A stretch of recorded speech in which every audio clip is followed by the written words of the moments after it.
Itulah sebabnya dalam hidup ini kami puji Engkau, kami sembah Engkau.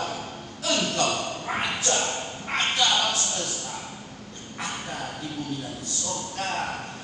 Bertekuk lutut memuliakan Engkau. Saat ini kami bersama-sama sebagai umat yang Engkau kasihi, menerima janji keselamatan. Kami mau hidup dalam kebenaran firman Tuhan. Tolonglah kami supaya kami tidak hanya dengar-dengar saja firman Tuhan, tetapi juga mampukanlah kami untuk menjadi pelaku-pelaku firman Tuhan lewat kata dan perbuatan. Amin. Mari alihkan perhatian kita. Firman Tuhan, penyeragaman pemberitaan firman Tuhan, Alkitab memilihnya dalam Yohanes 17 ayat 1 sampai ayat 19. Doa Yesus untuk murid-murid. Demikianlah kata Yesus. Lalu ia menengadah ke langit dan berkata, Bapa, telah tiba saatnya permuliakanlah anakmu, supaya anakmu mempermuliakan Engkau, sama seperti Engkau telah memberikan kepadanya kuasa atas segala yang hidup. Demikian pula Ia akan memberikan hidup yang kekal kepada semua yang telah Engkau berikan kepadanya. Inilah hidup yang kekal itu, yaitu bahwa mereka mengenal Engkau satu-satunya Allah yang benar, dan mengenal Yesus Kristus yang telah Engkau utus. Aku telah mempermuliakan Engkau di bumi dengan jalan menyelesaikan pekerjaan yang Engkau berikan kepadaku untuk melakukan. Oleh sebab itu ya Bapa, permuliakanlah aku padamu sendiri dengan kemuliaan yang kumiliki di hadirat-Mu sebelum dunia ada. Aku telah menyatakan nama-Mu kepada semua orang yang Engkau berikan kepadaku dari dunia. Mereka itu milik-Mu dan Engkau telah memberikan mereka kepadaku, dan mereka telah menuruti firman-Mu. Sekarang mereka tahu bahwa semua Engkau berikan kepadaku itu berasal dari Bapa, berasal daripadamu. Sebab segala firman yang Kau sampaikan kepadaku telah Ku sampaikan kepada mereka, dan mereka telah menerima. Mereka tahu benar-benar bahwa Aku datang daripadamu, dan mereka percaya bahwa Engkaulah yang telah mengutus Aku. Aku berdoa untuk mereka, bukan untuk dunia.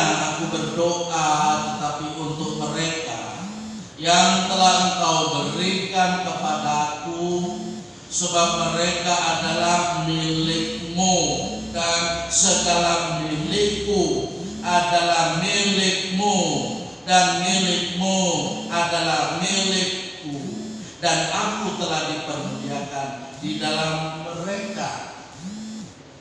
Dan Aku tidak ada lagi di dalam dunia, tetapi mereka masih ada di dalam dunia, dan Aku datang kepadamu. Ya Bapa yang kudus, peliharalah mereka dalam nama-Mu, yaitu nama-Mu yang telah Engkau berikan kepadaku, supaya mereka menjadi satu, sama seperti kita. Berbahagia setiap orang yang menuruti firman Tuhan, sebab firman-Nya itu pelita bagi kaki kita dan terang bagi jalan kita. Haleluya.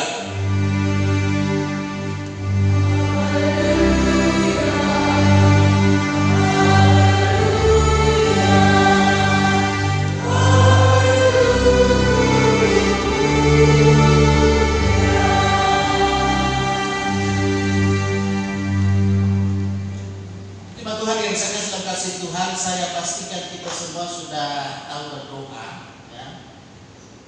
Kalau kita tidak tahu berdoa atau malas berdoa, berarti kita bagaikan apa? Mayat-mayat itu, karena doa adalah nafas iman. Ya. Kalau orang tidak bernafas, coba tutup saja hidung dan mulut kita. Coba kita praktekkan. Tutup hidung kita, tutup juga di mulut kita.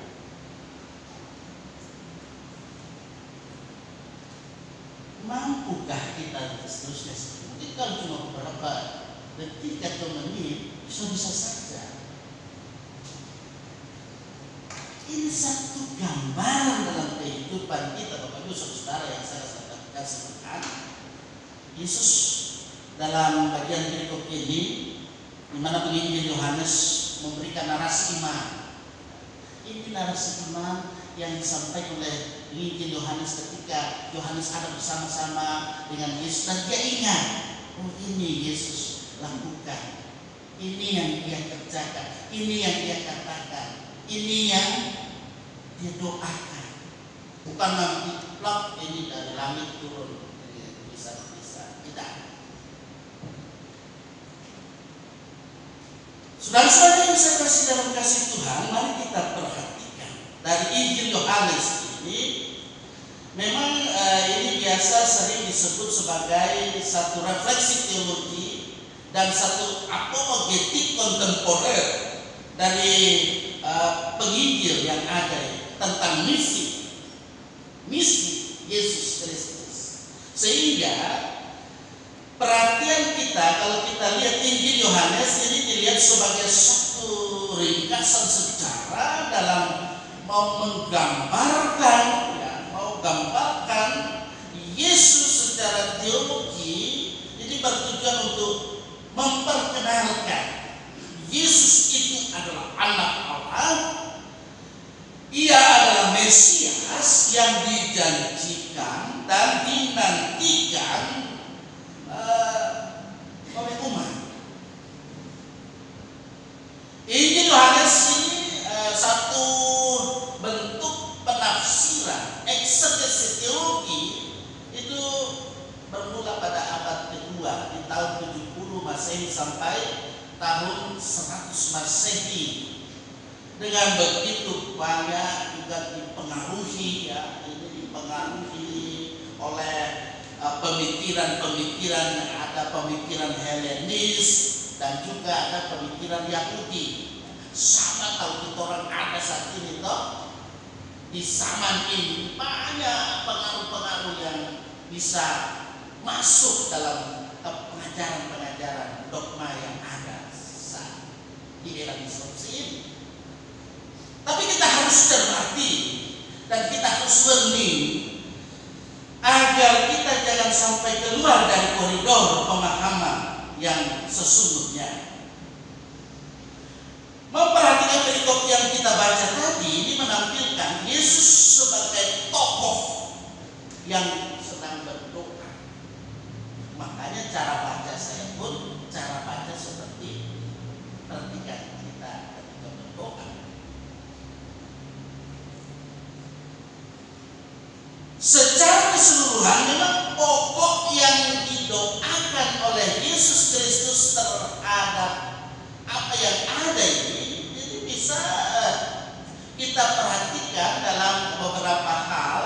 Yakni kalau yang pertama kita lihat di sini ada permohonan Yesus untuk dimuliakan.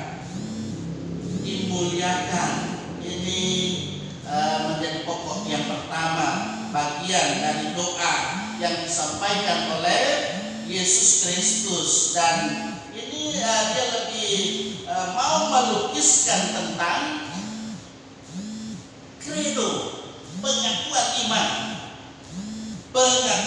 iman yang tentu tertuju kepada Allah sebagai Bapa di surga. Bicara itu yang saya sebut lalu sahabatku ya. Jadi tidak serta-merta kesimpulanku itu enggak. Sudah tersirat dan tersurat kalau kita sebagai umat perjanjian yang menerima keselamatan dari anugerah Tuhan, sudah di sini itu orang-orang yang masih menyangkal Tuhan ini. Maka orang yang sudah dokter ada yang masih menyangkal seperti itu. Apalagi kita orang, ya kan? Jangan sampai, ya kan?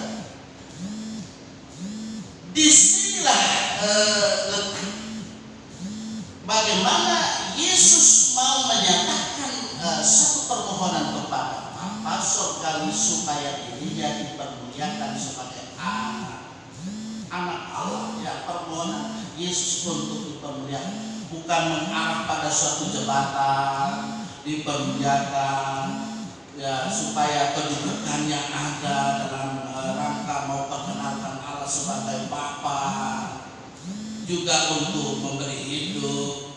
Ya, bagaimana sesungguhnya dia mau menyatakan permohonan yang ada ini diarti sebagai bentuk penyerahan dirinya, penyerahan diri sebagai anak kepada Bapa. Nah, permohonan Yesus ini bisa juga berarti sebagai satu kelengkapan supaya dia laksanakan pelayanan yang diberikan oleh Bapa kepada Yesus sebagai anak. Nah, ini Yesus sudah dikenal pasti dalam kehidupan ibunya baru ya sebagian orang, ya. Tapi kalau dalam statistik sudah lebih banyak. Lihat saya statistik ya. Tapi ketika Yesus menjanjikan dia akan datang supaya semua dulu kasih berita selamat, itu tugas gereja.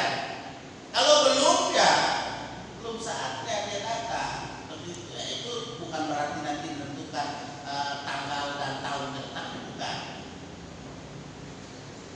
Apalagi jangan sampai ada yang mengaku diri sebagai jemaat Kristen, ya, nongol di gereja tidak ada, cuma terdaftar. Nanti kalau sudah mati, baru datang sama majelis dia tuh, ya terdaftar atau ada yang terdaftar ya hadir dalam kegiatan-kegiatan. Itu penting.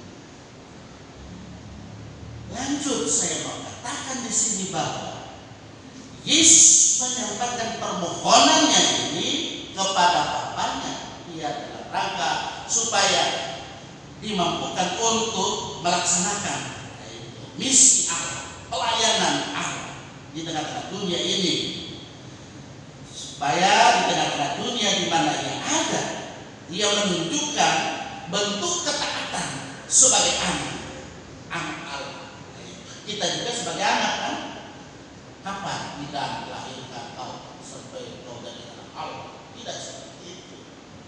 Sebagai anak perjanjian, kita menerima hikmat dari Tuhan.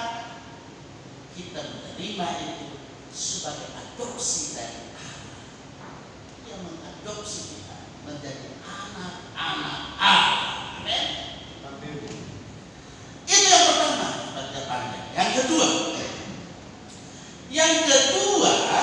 di sini juga ada permohonan Yesus kepada kehidupan bagaimana untuk murid-muridnya. Pokok Yesus di sini ini lebih terarah pada keberadaan hidup, eksistensi hidup para murid dengan segala pergumulan yang ada pada diri mereka. Ini mau dinyatakan dengan doa Yesus.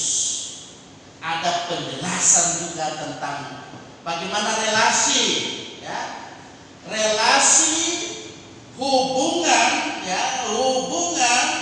murid-murid dengan Yesus maupun juga dengan Allah sebagai Bapa. Relasi itu penting. Jalin relasi bukan sekedar relasi, tetapi yang intim. Kalau saya katakan yang intim, tanpa satu penjelasan, oh ini pandai maksud, ya tak? Udahkah kita jalin relasi yang intim dengan Allah? Atau kita cuma menyebut-nyebut dia saja? Tidak ada relasi kita dengan Allah. Selanjutnya Bapak Ibu Saudara yang saya kasih Tuhan, dia mau menyatakan bagaimana bahwa dalam hidup ini bahwa sesungguhnya ada harapan. Semua harapan yang ada bisa menjadi satu fakta, kenyataan jika Allah sebagai Bapa yang ada di surga, dia berikan itu kepada para murid dalam bentuk ada pemeliharaan, ada perlindungan, ada penjagaan, ada pengudusan dalam hidup. Biasa saya sebut itu providentia Dei. Ada dalam istilah ya. Jangan istilah itu nanti lupa. Sebut satu saja sebut itu terkait dengan providentia Dei itu ada. Dia nyatakan, dia berikan kepada setiap orang yang sungguh-sungguh mau ikut dia. Allah Bapa di surga, di end-nya, kalau saya katakan di end-nya apa? Pada akhirnya itu ada kunci. Kunci yang mana diberikan kepada para murid satu keberhasilan menjalani hidupnya. Perhatikan, kalau orang yang memang tekun dalam hidup ini ada yang terjadi. Tapi saya tidak menyampaikan teologi sukses, beda itu teologi sukses. Saya menyampaikan kerumunan dari firman ini bahwa sesungguhnya dalam kehidupan ini kita memiliki ketergantungan kepada Allah. Dan sesuatu yang tidak boleh dilupakan oleh para murid ini harus selalu dijaga, relasi seperti tadi, hubungan yang tinggi. Yang ketiga, yang terakhir, ya, jangan panjang. Ada permohonan Yesus untuk satu kesatuan orang percaya supaya besar. Permohonan Yesus ini lebih bersifat umum dan lebih biasa kita sebut dengan apa? Oikumene. Itu. Oikos, ada kata oikos dan menos. Oikos artinya tempat di mana kita rumah kita diami. Oikos dan tempat kita diam, ada di tengah-tengah dunia ini. Dengan demikian kita akan senantiasa boleh hidup sebagai orang-orang yang percaya kepada Yesus. Yang pasti di sini orang percaya yang dimaksud bukan hanya pada para muridnya, tapi juga kepada semua orang yang mengakui dan menerima Yesus sebagai anak Allah. Termasuk kita orang yang ada, termasuk di dalam, terhisap di dalam. Sebagai orang-orang yang termasuk dalam kehidupan menerima penyelamatan Allah ini, dari doa Yesus ini juga tersirat satu keinginan yang kuat supaya ada suasana hidup yang rukun, hidup yang damai, ada hidup sukacita surgawi, ya, bukan nanti di surga saja ada sukacita surgawi. Bagaimana kita naik di dunia ini? Di dunia ini seperti neraka hidup, apalagi mau masuk surga. Itu cerminan tanda-tanda kerajaan Allah sudah ada di dunia ini. Harus nampak, harus kelihatan. Inilah bagian hidup kita sebagai orang yang percaya kepadanya. Adalah dalam hidup ini kita selalu mau hidup di dalam dan bersama Dia. Hidup di dalam dan bersama Dia Itu berarti dalam kehidupan ini kita terus menyatakan kepada Bapa surgawi kita, supaya pemeliharaannya itu tetap berlaku atas hidup kita. Pemeliharaannya itu luar biasa. Perhatikan di bagian 11. Aku tidak ada lagi di dalam dunia. Yesus kan kemarin kita sudah menyampaikan kenaikannya ke surga. Tetapi mereka itu siapa? Semua orang-orang yang percaya di dunia ini, yang beriman kepada Yesus yang adalah anak Allah. Mereka masih ada dalam dunia. Kita orang masih ada di dunia ini ya. Kita sebagai jemaat dalam kaitan dengan ini. Aku datang kepadamu ya Bapa yang kudus. Dia sudah datang kepada tempat asalnya. Apa yang sudah surga? Karena bukan di sini tempatnya. Kita sudah pernah sopakan itu. Kembali bukan itu saja. Ya? Karena asalnya dari surga. Dia kembali ke surga. Dan itulah goal kita.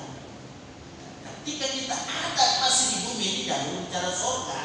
Jadi kita harus bagaimana dalam kehidupan ini menerima pemeliharaan Allah itu seperti doa Yesus, peliharalah mereka dalam namamu, yaitu namamu yang telah kau berikan kepadaku, supaya mereka menjadi apa? Satu, sama seperti kita. Itu berarti ungkapan-ungkapan yang disampaikan oleh Yesus sudah ada di dalamnya. Apa tadi? Tetapi tidak serta-merta langsung Tritunggal.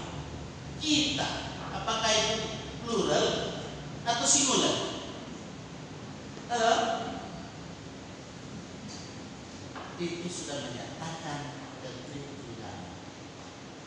Karena itu teruslah kita terus berjuang di tengah-tengah dunia, supaya di tengah dunia ini kita terus menjadi saksi. Kita bersaksi menyatakan bahwa Yesus itu yang termulia dalam hidup ini. Karena ada begitu banyak manusia, banyak orang yang belum mengenal nama Yesus itu. Karena itu kita sebagai orang yang percaya kepadanya, sebagai hamba-hambanya, ya, atau sebagai anak-anaknya, ya, mana lebih tinggi bilang kalau hamba dengan anak? Itu sebagai hamba atau anak-anaknya, mari kerjakan dengan tekun apa yang Dia sudah amanahkan bagi kita, supaya Tuhan pakai pribadi-pribadi kita, diri kita. Jangan tunggu besok baru atau nanti sok tua. Kalau mau bilang Tuhan sok tua saya, pakai saya, lalu Tuhan bilang lah masa waktu saya itu apa? So, Tuhan anak sayang, mau bikin apa tempat tidur dong? Nah, sebelum itu, kini masih gesit, masih kuat. Mari kita sebagai anak-anaknya setia kerjakan dan selalu bertekun apa yang Dia sudah amanahkan dari kita, sebarkan itu kabar baik, berita selamat lewat kata dan juga perbuatan. Dia hanya kata-kata saja, tapi harus perbuatan yang nyata, yang diperkenankan oleh Tuhan. Amin. Roh Kudus akan terus curahkan ke kita supaya kita semakin berani menjadi saksi duta bagi Kristus Yesus, namanya termulia. Amin. Iya, nama Yesus termulia.